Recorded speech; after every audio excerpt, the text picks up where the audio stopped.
Welcome to the MS&Me Radio Network. The broadcast shows are for informational and entertainment purposes only. They are not designed to provide listeners with specific personal, medical, or counseling advice. Individuals with a medical issue should always consult their healthcare provider. MS&Me is not responsible for content of individual shows.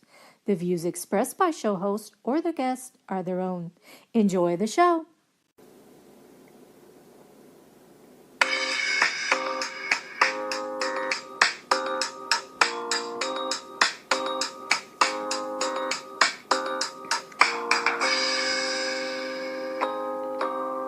Hi there.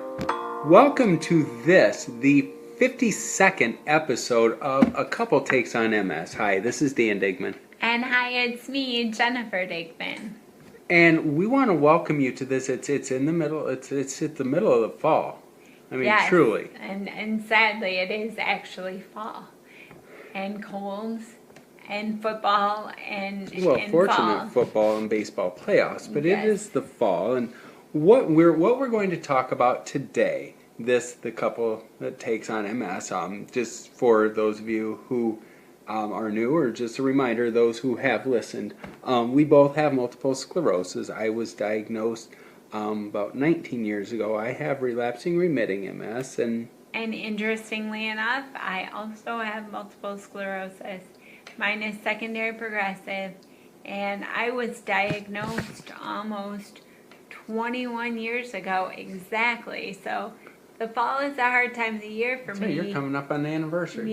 Yes, not exactly a happy wedding anniversary, but a happy relationship anniversary nonetheless. Exactly. Because I was diagnosed 21 years ago. And that ties into kind of what Dan and my show is about today. It's about need to know for the newly diagnosed. In case you're not hip to news with the multiple sclerosis community, but we gained a new member earlier this week. Well, actually, it was about a month ago or 2 months ago. Unfortunately, good point, Dan. But actress Selma Blair came out earlier this week. Not that it's like a big secret, but she did disclose to the public that she too was also diagnosed with multiple sclerosis. And isn't it interesting how, and I don't know how everybody out there feels, but it's like, we had commented, just when you learn that somebody is newly diagnosed, you feel sad and you apologize. You're like, oh, I'm so sorry. But this is stuff that we live with. It's a good point, because I first got to see Selma's work in the movie Cruel Intentions, which is a wonderful movie based, I saw that probably 20 years ago. I hate to date myself like that. But it's a really good movie between Ryan Phillippe and Sarah Michelle Gellar. I was just having a total MS moment. I never talk about cog fog, but I couldn't remember. But it was a movie with Ryan Phillippe and Sarah Michelle Gellar and Reese Witherspoon and Selma Blair. And it's a really good movie called Cruel Intentions, and it's kind of loosely, the movie is similar to Dangerous Liaisons, which is a movie with Glenn Close, and they updated the story a little bit with a younger cast. It's a really good movie, and so when I saw this, my first response was, oh, I'm so sorry, poor Selma. She's diagnosed with multiple sclerosis, and like Dan said, why do we feel sorry for people living with the same disease we do? And I think it's because we can remember what that was like. I mean, we've had this disease for, average of 20 years. And so you never forget the fears, the scaredness that you have as you're settling in. I mean, obviously, it's still unpredictable. But what you have to do to get into that mindset of, like, how are you going to deal with this disease? How are you going to move forward living with multiple sclerosis? Yeah, and it is very unsettling. I think that may be one of the hardest things when I think about my diagnosis. Is just, shoot, this is not like a cold, or this is not like a hangover, something that I can just sleep off or take some cold pill and make it go away. This is a chronic illness that I will be living with for the rest of my life. And I was diagnosed when I was 23 years old. And back then, 21 years ago, I was thinking, no, they'll find a cure in 5 or 10 years. And unfortunately, they haven't come up with a cure. And so that's a pretty overwhelming feeling. I mean, did you feel super overwhelmed when you were diagnosed? I was. I think it was just when it was first said that it was most likely multiple sclerosis.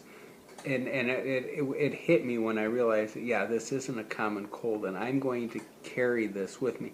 And obviously, yes, if there's a cure, great. But at this, at that point in time, and even now, 20 years later, the cure, I mean, I don't think you can move forward thinking, oh, it will be cured. I mean, it's just like, I was overwhelmed in the sense of just saying, okay, I have the disease. What can I do to get myself in a better position? I mean, obviously not cure myself, but I think that's the big thing, because I guess that's the question I ask you, is what do you wish people would have told you, and how, and with Selma being diagnosed, newly diagnosed people, what are the tips? What do you tell them? And I think that's what we're going to elaborate on here today, is just what things to tell people that we want to tell anybody who's newly diagnosed.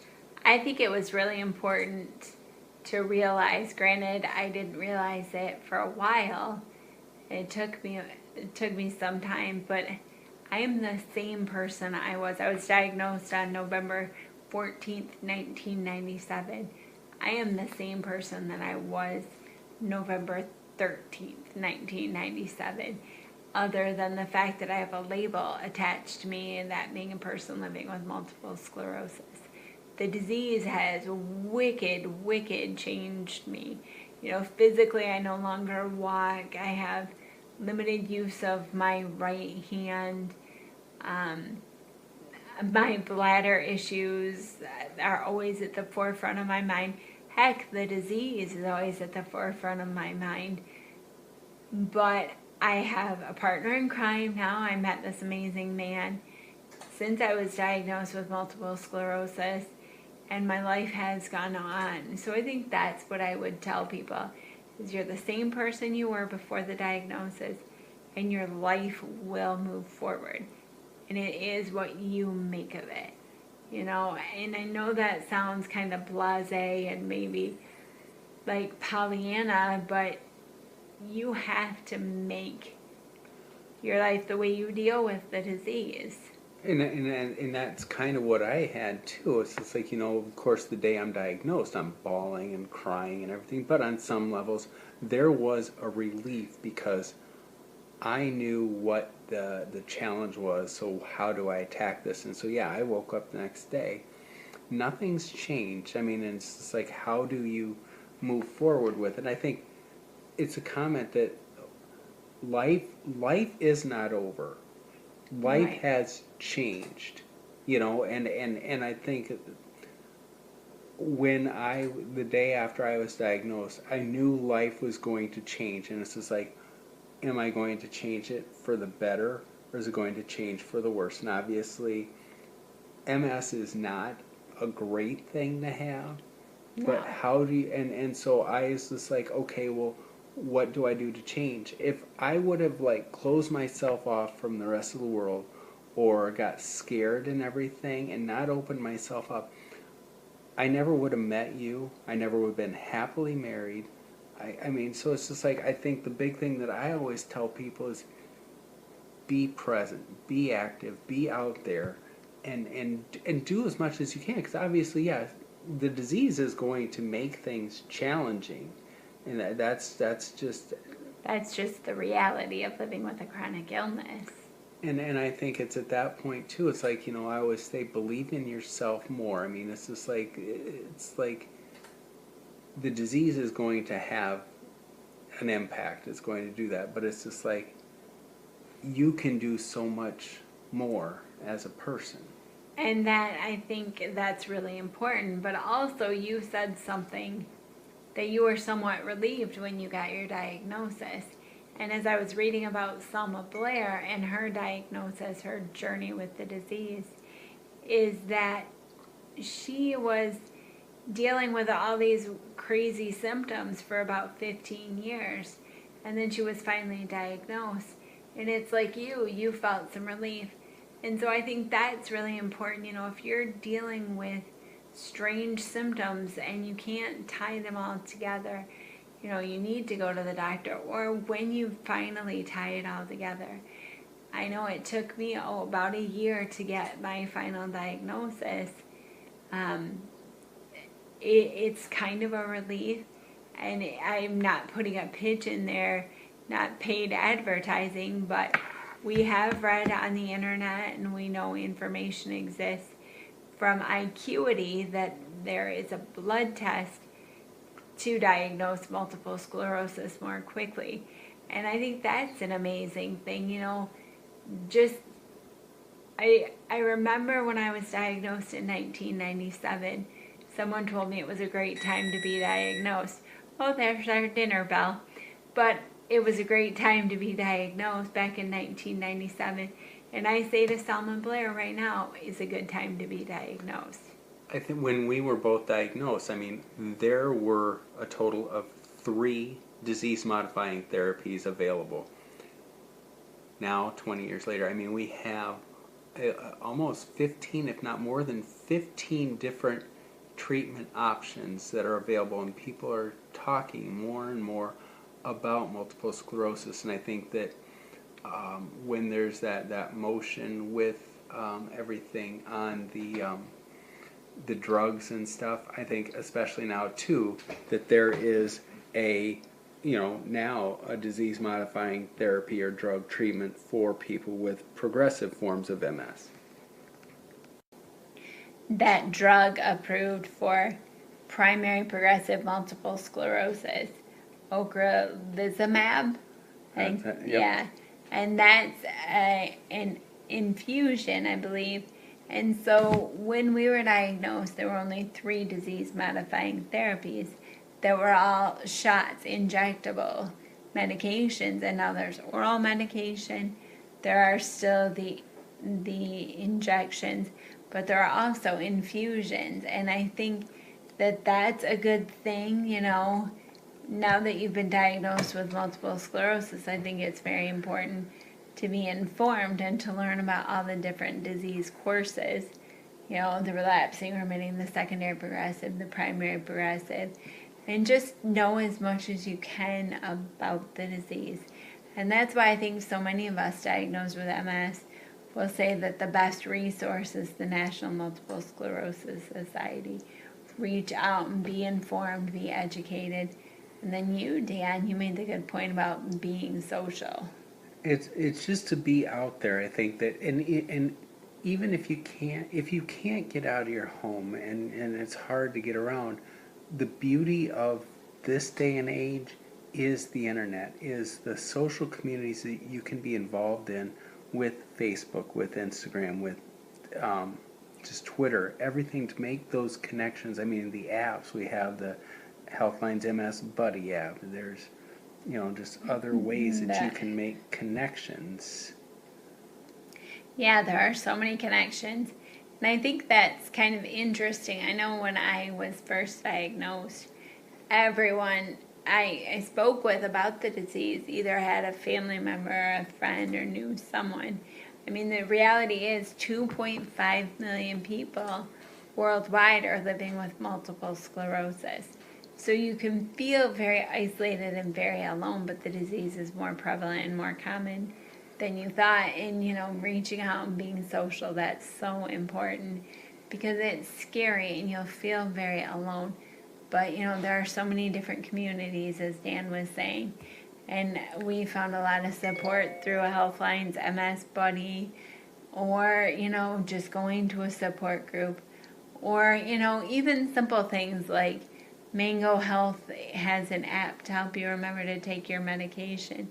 Because if you're newly diagnosed with MS, you may need to start like an oral therapy, and you'll need something to help you remember if you're not used to taking medicines. And that's one thing that from 21 years ago, a painful memory is somewhat that when I was diagnosed, a doctor handed me a book all about multiple sclerosis. And he told me not to read it because I was very upset when I received my diagnosis. And of course, I went home and I read the whole darn book. And it was all about different symptoms that you can have with MS. But I didn't know and understand much about the disease. And so I'm reading about all these various symptoms, and I'm thinking they're all going to happen at the same time. So that frightened me. And, to any newly diagnosed person, it can be frightening and scary to think, oh my goodness, I'm going to have X, Y, and Z all on the same day. But it doesn't happen that quickly. And I think that's really important, is don't think that everything's going to sneak up and get you all at once. Well, it's just knowing that, you can read and you can see things and talk to other people who have a different, but I think, as far as we say a couple takes on MS, I mean, we're evidence that the disease affects people totally differently. No one, two cases the same. And I think that the one thing when you're newly diagnosed, give yourself time and be scared and be cautious, but don't just stop. I think that I remember when I was first diagnosed, and I learned that when I get sick, when just a common cold, fever or something, that exaggerates and intensifies every single MS symptom I have. When I get better, those symptoms are back to like baseline. I think that was the thing. I remember when I was first diagnosed, and I felt a cold coming on, and it was the numbness in my hands got worse. I stumbled a lot, and there was numbness in my chest was more, and I honest to God thought that I was getting worse. And I remember calling in sick from work for 2 days straight because I'm just like, I've got to control this. I've got to do this. Well, I was sick, once the cold went away, I was fine, but I had to go through that to see and know, because this is a major thing. I mean, you think of the millions of dollars that they've invested in researching this disease, and they can't figure it out. Don't for a second think that you as a newly diagnosed person are going to get it the first time. I mean, we've had it for 20 years. Yeah, that's true. We're still figuring it out. So I mean, give yourself that time to figure it out, but it's like give yourself the time, but don't stop time. I mean, you just keep moving forward. Keep moving, and don't attribute everything to multiple sclerosis. As Dan said, his symptoms got worse because he had a cold. And maybe possibly you're living with a cold, or you have a urinary tract infection, or you didn't get enough sleep, or any number of things that you may have done to exaggerate your MS. Or some other thing. It's not everything is multiple sclerosis' fault. Well, you know what I'm saying? And in not giving, and that's, I think that's the thing, is don't give MS more credit than it deserves, because I know that my hands were numb. That's like an MS symptom. But I'm a writer for a living, and I do a lot of typing, and so it wasn't like I was wishing it away and like being in denial about the MS, but it's just like, could it have been carpal tunnel? Yes. And so I did. I had my neurologist test, everything for the carpal tunnel, not because I was in denial of the MS, but it's like, wouldn't that have been something, had it been carpal tunnel, and they could have done something to treat that and improve that symptom. And that's so interesting, because while I said it took me about a year to be diagnosed formally with MS, I was diagnosed. I had a doctor say it looked like carpal tunnel because I was doing a lot of homework way back in the time of blue books and actually longhand writing your papers and typing on a computer. And my doctor said, oh, it looks like carpal tunnel.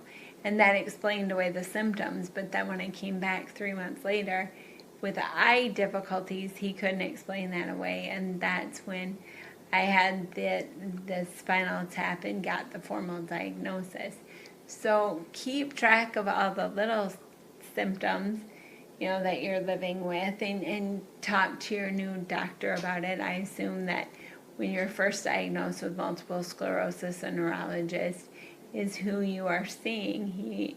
He or she may be new, and if you don't like that doctor, don't stick with them. You are in a relationship for the long haul. And you know what I'm saying, Dan? Like, you're going to have this doctor. You're going to need to talk to this person. You're going to need someone that you're going to feel comfortable with and that you can understand and that's patient with you. And I know Dan has seen a doctor that some people didn't care for, but Dan really appreciated his doctoring. And well, and it's like, think of who you are, where you're at, I mean, with what you need in your doctor-patient relationship, and find the doctor that best fits that bill. And I think, with my doctor, I didn't want a doctor that would like coddle me. I just wanted somebody who would be real. Just the facts, Just the facts, but be personable. Right. And I think that's where, my first neurologist that I liked, that, not a lot of, obviously a lot of people liked him, but there were those who didn't like him, really didn't like him. I think it was just like, bedside manner, because knowing, it's just like, he wasn't like touchy-feely. He wasn't, just like, oh, poor thing, he got it. He was just like, this is what we can do for you. And I think that's very important about your neurologist. You need to be fair and give him or her a chance and meet the person where you're at. But don't undervalue how important this relationship is going to be in your life. And so I think that's very important. And be knowledgeable. And I mean, that's where, again, with the internet, with the information, I mean, it can be a good and a bad thing with the overwhelmingness Certainly. of the information. But at the same time, you need to be there to be up on the breaking news. And that's where, like, with the National MS Society, with the Multiple Sclerosis Foundation, where they have these news things so that so that when you go to your neurologist, when you go to your doctor, you can ask the questions. I mean, so you're not just kind of blindly. And I think that's, fairness to you, but in fairness to the doctor, You're neither one of you are wasting each other's time. Yeah, and so you just you make sure that you're informed, and I think that's where don't overwhelm it, and don't think that there's going to be, don't believe everything you read. I mean, when you're saying like, oh, there's a cure, it's like, well, no, it really isn't a cure. And that is one thing you just have to learn to take it with a grain of salt, because you probably will once people find out that you're living with multiple sclerosis. Well-meaning people will send you emails about, oh, my cousin was cured with bee stings or by following this diet. And these regimens of vitamins. Right, and there's no specific diet for multiple sclerosis to treat the disease, but certainly, experts or people in the know would recommend having a high fiber, low fat diet, just being healthy, drinking water, getting plenty of sleep. If you smoke, quit smoking. I know that when I was diagnosed, I was a social smoker, and I'm so thankful that my first neurologist said, well, quit. That's awful for you, and it's going to make the symptoms of the disease appear worse or make you feel more sluggish. And like I said, I'm thankful that I quit. So I think those are important things, and just take really good care of yourself. Because this, I like to believe that the disease will have a new treatment, or God, wouldn't it be amazing to have a cure in my lifetime? And I want to be my best self so that when that happens, I can rebound. Yep. And I think you feel the same way. Well, it's just like being there. And because it's like, everyone, whether you have MS or not, everyone should eat better. Everyone should exercise. Everyone should do this. Things to be healthy. I mean, it's just like it becomes more not urgent, but it makes even more sense when you're dealing with a chronic disease, because that's the thing, as far as everything you don't have control over with the disease, take control of that which you can, like diet, exercise, sleep. And stress. Yeah. I know that the disease will be stressful for people newly diagnosed because there's so much to learn and so much to educate yourself and your family and friends about. But if you have superfluous and stress, just stress that's silly, get rid of it, because you have a really long road ahead and you don't need to expend your energy wasting it on silly things. Silly stressors or people that aren't supportive. You will find your team of close friends and family and medical professionals, and you will let some of that nonsense, that silly stressors, just fall away, and that's good for you. I would say that's a pretty good tip that I would give to the newly diagnosed. And just surround yourself then with not saying, I want to say positive people, but like real people, and not negative people that'll just keep bringing you down. I mean, you need to stay upbeat, because as much of what sucks about this disease, there's so much more that can be good. You find the good in it, and you find the good and you move forward. And that's one thing, don't get stuck feeling sorry for yourself. I mean, there's a time of mourning. Part of your life has changed, and maybe some of your plans got put on hold or may have died altogether. But don't stay stuck in mourning. Move forward. Find the good in life, and just be ready for this journey. And, reach out to us to talk about if you're newly diagnosed. We're here for you. Remember, there are 2.5 million in your new community of people living with multiple sclerosis. And so with that, you can find us on the web at the website danandjenniferdigman.com. We will have something up there. We'd written an article for Teva Life Effects, just about like things that we want you to know about multiple sclerosis. We'll have a link to that on our website, danandjenniferdigman.com, or you can find us on Twitter at danjendig. So for all the newly diagnosed and for everybody who's been living with MS for months, years, we're here for you. Family members, caregivers, reach out. Don't be isolated. And so with that, thanks for tuning in and to a couple takes on MS. This has been Dan and Jennifer Digman, and we want to thank Blue Giraffe Kid for composing the theme music for our show, and thanks to the MS&Me Radio Network for hosting us. Until next time, have a great week.